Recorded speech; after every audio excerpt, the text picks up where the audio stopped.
Welcome to Telangana వెలుగు. నేను మీ రాజు. ప్రస్తుతం మనతో పాటు TPCC spoke person Congress party senior నాయకులు మానవతరాయ్ గారు ఉన్నారు. మానవతరాయ్ గారు, అంటే రేవంత్ రెడ్డి గారు త్వరలో సీఎం చైర్ నుంచి దిగబోతున్నారు. బట్టీకి రేవంత్ రెడ్డికి అసలు పడట్లేదు. అలాగే కాంగ్రెస్ పార్టీలో బీఆర్ఎస్ విలీనం అవుతుందని చెప్పేసి కూడా బీజేపీ నేతలు చెప్తున్నటువంటి మాట.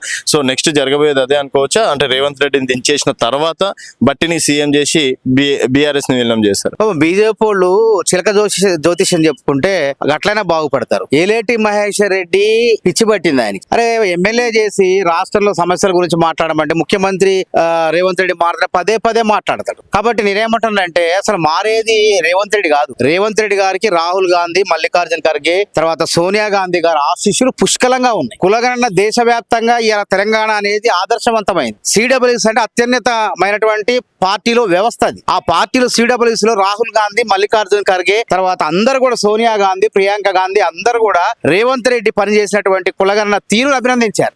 ఈ దేశానికి ఆదర్శం అన్నారు. నేనేమంటున్నా అంటే అసలు మారేది రేవంత్ రెడ్డి కాదు. ఫస్ట్ మహేశ్వర్ రెడ్డి ఆయన బీజేఎల్పీ నాయకుడు అసెంబ్లీలో ఆయన పోస్టు తీసేసి ఆయన రాజా సింగ్ ఇస్తారని చెప్పి సమాచారం వచ్చింది. అదే విధంగా కిషన్ రెడ్డిని మార్చి ఆ ప్లేస్ లో ఇంకోళ్ళకి ఇస్తారని తెలిసింది. నరేంద్ర మోడీ ఎందుకంటే యుద్ధం చేయడం చేత కాలేదు. నరేంద్ర మోడీ దద్దమ్మ అని చెప్పి దేశ పౌరులు అంటున్నారు. చేతగాని దద్దమ్మ నరేంద్ర మోడీ దిగిపోతే ఆ నితిన్ గడ్కరీకో ఎవరికో ఇస్తారని చెప్తున్నారు.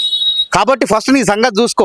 ఇలా యుద్ధం చేయరా అని చెప్పి ప్రజలందరూ కాంగ్రెస్ పార్టీ పాకిస్తాన్ ఇందిరాగాంధీ గారు 1971లో రిచర్డ్ నిక్సన్ అమెరికన్ ప్రెసిడెంట్ కళ్ళల్లో కళ్ళు పెట్టి ఉరిమి చూసి హెచ్చరించి బెదిరించి నువ్వేం చేసుకుంటో చేసుకోపో, నా దేశం విషయంలో నువ్వు జోక్యం చేసుకుంటే నీ సంగతి చూస్తా అని చెప్పి బెదిరించి వచ్చినట్టు నరేంద్ర మోడీ వస్తాడనుకుంటే తుస్సుమనిపించారు.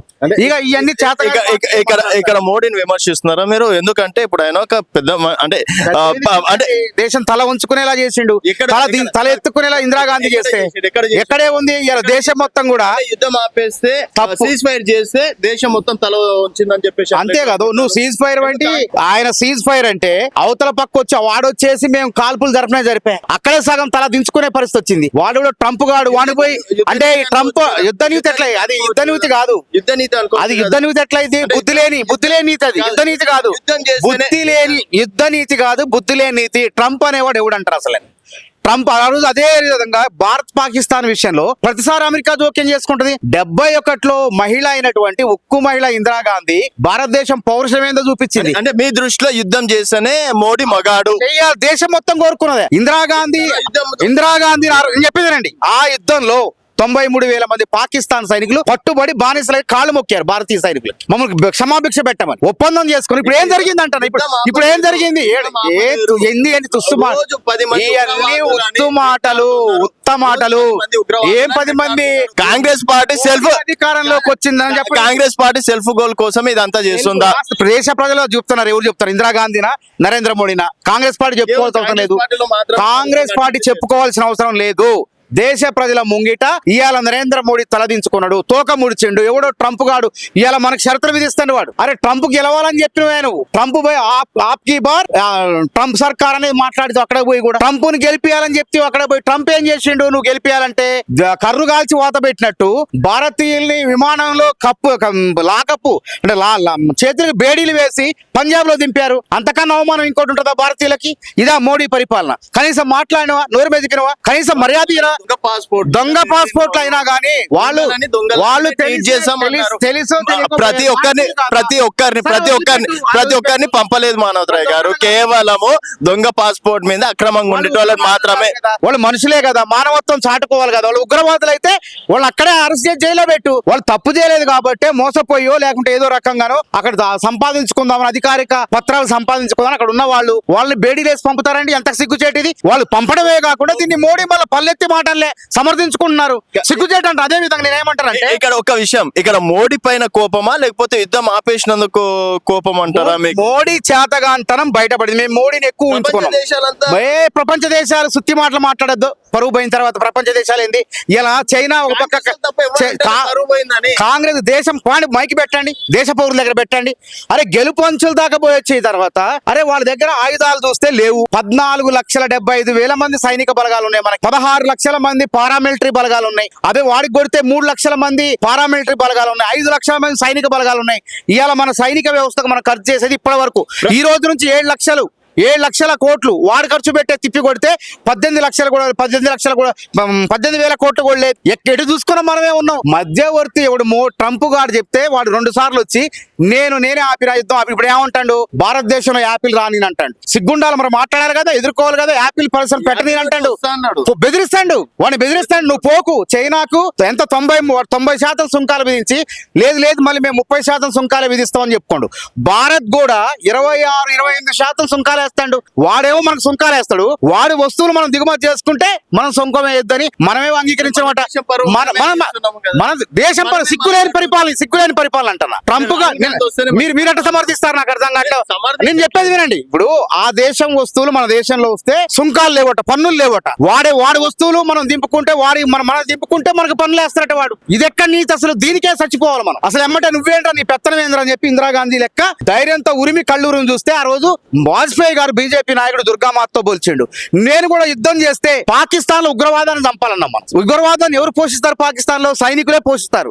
ఆడ 100 మంది నువ్వు 9 సెక్టార్లు దాడులు చేస్తే ఉగ్రవాదులను చంపినావు అంటే పోయి అక్కడ సైనికులే పోయి వాళ్ళకి నివాళులు అర్పించారు. ఉగ్రవాదులకి సైనికులకి ఏం సంబంధం? కాబట్టి యుద్ధం అనేది ముగియలేదు. మేము ఎంపీల బృందాన్ని ఆ దేశానికి పంపిస్తాం, ఈ దేశం అసలు నీకేం కర్మరా నాయన? నువ్వు ఆ దేశంకి ఈ దేశానికి పోవాల్సిన అవసరం. ఉగ్రవాదాన్ని వ్యతిరేకిస్తానే ప్రతి దేశం.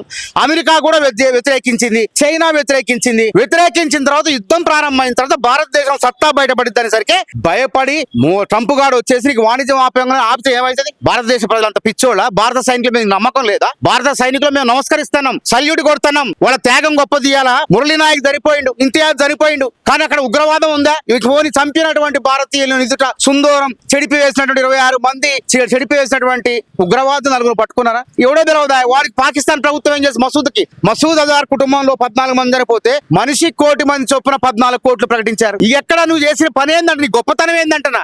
అమెరికా పోతివి, ట్రంప్ గెలవాలంటివి, భారతీయ పౌరులు తీసుకొచ్చి సంఖ్యలు తీసుకొస్తే చూసి చూడనట్టు ఊరుకుంటివి. ఇలా వాణిజ్యంలో సుంకాలు వేస్తేవి, భారతీయ సరుకులు దిగితే పన్ను అంటివి, నువ్వు దింపుకుంటే పన్నులు లేవు అంటివి, భారతదేశమే అంగీకరించదంటివి. అంటే నీ బోడి పెత్తనం ఏంది ట్రంప్? నీ బోడి ఈ విధంగా దారుణంగా భారతదేశాన్ని దెబ్బ కొడుతుంటే నరేంద్ర మోడీ మౌనంగా చూస్తూ ఊరుకోవడం పిరికి పందతనం కాదా? ఇది ముమ్మాటికి పిరికి పంద. అందుకే ఏలేటి మహేశ్వర్ రెడ్డి ఫస్ట్ నువ్వు దేశం గురించి ఆలోచించు. రాష్ట్రంలో ముఖ్యమంత్రి బరాబర్ భూమి ఆకాశాలు ఉన్నంత వరకు రాహుల్ గాంధీ, సోనియా గాంధీ గారి ఆశీస్సులు ఉన్నంత వరకు 10 ఏళ్ళు సీఎం రేవంత్ రెడ్డి ఉంటాడు. 10 ఏళ్ళు ఉంటాడు. మీకు భవిష్యత్తు, మీకు రేపు భవిష్యత్తు రాహుల్ గాంధీది. ఇలా మీ చేతగాంతనం వల్ల ప్రజల మొత్తం రాహుల్ గాంధీ వైపు చూస్తున్నారు. కాబట్టి ఇలా కులగన్న చేయనన్నావు. ఇలా రాహుల్ గాంధీ కులగన్న నువ్వు అవమానపరిచారు. మీరు రాహుల్ గాంధీ కులగన్న చేయమనంటే మేనిఫెస్టోలో పెడితే కాంగ్రెస్ పార్టీని, కాంగ్రెస్ నాయకుల్ని అర్బన్ నక్సలిజం తో పోల్చారు. అదే విధంగా రాహుల్ గాంధీని ఏమన్నారు? కులగన్న అంటే నీ కులం ఏం చెప్పు రాహుల్ గాంధీ, నీ మతం ఏం చెప్పు అని రాహుల్ గాంధీ కించపరిచారు. అట్లా కించపరిన మోడీ బీజేపీ ప్రభుత్వమే ఇలా కులగన్న చేయడానికి ముందుకు వచ్చిందంటే రాహుల్ గాంధీ ఈ దేశానికి భవిష్యత్తు ప్రధానమంత్రి కాబోతుండు అనే సంకేతాలు స్పష్టంగా ఉన్నాయి. కాబట్టి మీరు మునిగిపోయే పడవ దాన్ని చూసుకో. కాంగ్రెస్ నాయకత్వం రేవంత్ రెడ్డి గురించి మాట్లాడే అసలు నైతిక అర్హత నీకు లేదని చెప్పి హెచ్చరిస్తున్నా. అండ్ కవిత గారు కొత్త పార్టీ పెట్టబోతున్నారు అని చెప్పేసి రాజకీయాల్లో నడుస్తున్నటువంటి చర్చ నిజమే అనుకోవచ్చు. పెట్టుకోని ఏమైంది? ఎన్ని పార్టీలు రాలే? కేఏ పాల్ పార్టీ వచ్చింది, ఎంతో మంది పార్టీలు పెట్టారు. అదే అంటున్నా నేను, ఏమంటున్నా? కేఏ పాల్ పార్టీ వచ్చింది, కవిత పార్టీ వస్తుంది. ఏమైతుంది? రాని ఎన్ని పార్టీలు వస్తే అంత మంచి ప్రజాస్వామ్యం కదా. పార్టీలు పెట్టుకొని ఎవడొద్దారా? మంచిదే కదా. 3 ముక్కలు అవుతుంది. ఏమైతుంది? 100 కోట్లు అవినీతి.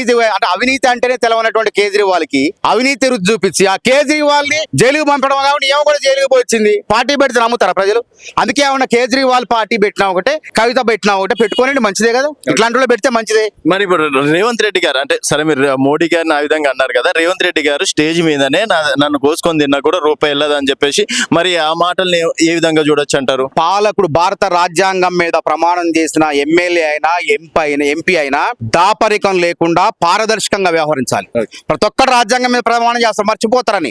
కానీ రేవంత్ రెడ్డి ఒక్కడే సూటిగా సుత్తు లేకుండా, వాస్తవాలను దాపరికం లేకుండా, గత ప్రభుత్వం గత పాలనకు కేసీఆర్ పాలన మూలంగా, కేసీఆర్ దుబారా మూలంగా తెలంగాణ దివాలా తీసింది, నాకు అవకాశం ఇవ్వండి, మీరు ఆర్థిక పరమైనటువంటి విధానాలు ఇప్పుడు నేను తీర్చలేను, మీరు విధానం ఆర్థిక పరం కానంశాలు మీకు తీరుస్తా అని చెప్పి స్పష్టంగా మాట్లాడినటువంటి నిజమైనటువంటి వ్యక్తి రేవంత్ రెడ్డి. కొండ సురేఖ గారు కూడా మంత్రులు కమిషన్లు తీసుకుంటారు, లంచాలు తీసుకుంటారు అన్నది అది కూడా నిజమే అనుకోవచ్చా? ఇప్పుడు ఇది బీఆర్ఎస్ పార్టీ అంటే భారత రాష్ట్ర సమితి. ఇప్పుడు బీఆర్ఎస్ పార్టీ కాస్త ఏమైందంటే విఆర్ఎస్ పార్టీగా మారింది. విఆర్ఎస్ అంటే నేను చెప్తాను, విఆర్ఎస్ అంటే వక్రీకరణ రాష్ట్ర సమితిగా మారిపోయింది. ప్రతి అంశాన్ని వక్రీకరించడం, వంకర్ టింకర్ మాటలు మాట్లాడటం, లేకపోతే ఆరోపణలు చేయటం, ఉత్తత్త విష ప్రచారం చేయటం.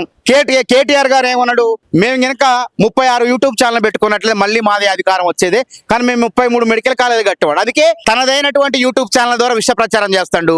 కొండా సురేఖ గారు అన్న మాటలు ఆమె కేంద్ర ప్రభుత్వంలో మంత్రులు ఆ పని చేస్తారు, రాష్ట్రంలో గతంలో మంత్రులు ఆ విధంగా చేశారు. కేసీఆర్ గారు కూడా దళిత బంధు పథకంలో ఎమ్మెల్యేలు కక్కుర్తి పడుతున్నారు, 30% కమిషన్లు అడుగుతున్నారు. అదే విధంగా కవిత గారు 100 కోట్లు లిక్కర్ స్కామ్ లో జైలుకు పోయింది.